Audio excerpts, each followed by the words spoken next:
Kaze neza kuri TV Ruga.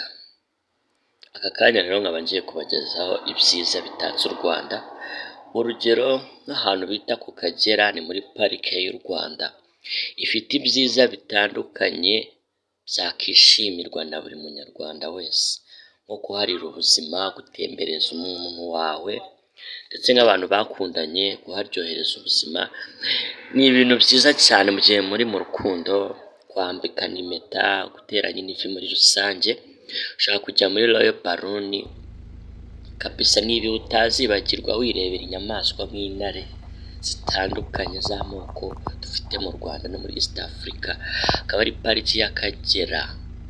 Welcome kabisa, abantu bari mu mahanga, aba diaspora, mu by'ukuri muze mujye mutembera igihugu cyanyu munagiteza imbere, munarebe ibyiza bitatse u Rwanda, ko dufite umuyobozi mwiza cyane uturangaje imbere, utuyoboye nk'intore nk'abanyarwanda.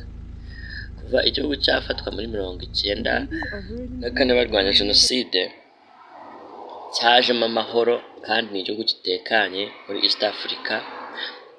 Dore nk'uko bimwe nababwiraga, gutanga amahirwe ku mukunzi wawe akajya kumwambikira impeta muri Royal Balloon, kuko nk'anga urabona bari mu kirere, umusheri we arishimye aramuhobeye rwose, ati sheri ibi ni ibihe byose nazibagirwa. Nuko nyine ingo z'iki gihe nazo mutangira mwishimye bikaza kurangira nabi, ariko siko twakabyifuje. Ati tega nkwambika impeta hasi, sheri urakoze cyane. Urabona ko rwose ari ibyishimo. Namwe ndabashishikariza kuza muri Royal Balloon ku mafaranga make cyane, by'umwihariko nk'abanyarwanda barabagabanyiriza, ariko nk'abanyamahanga nyine twumva ko muba muzanye amadovize kameme, kandi ntabwo ajya kuryoshya nta biceri.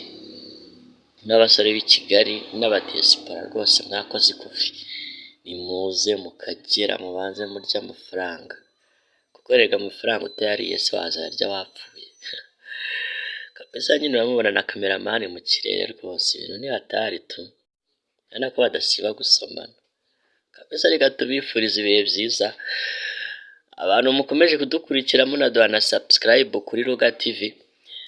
Ruga TV ni akagaruka kandi tuba tubibona, mutere comment, tujye tubatembereza ahantu hatandukanye. Ciao ciao.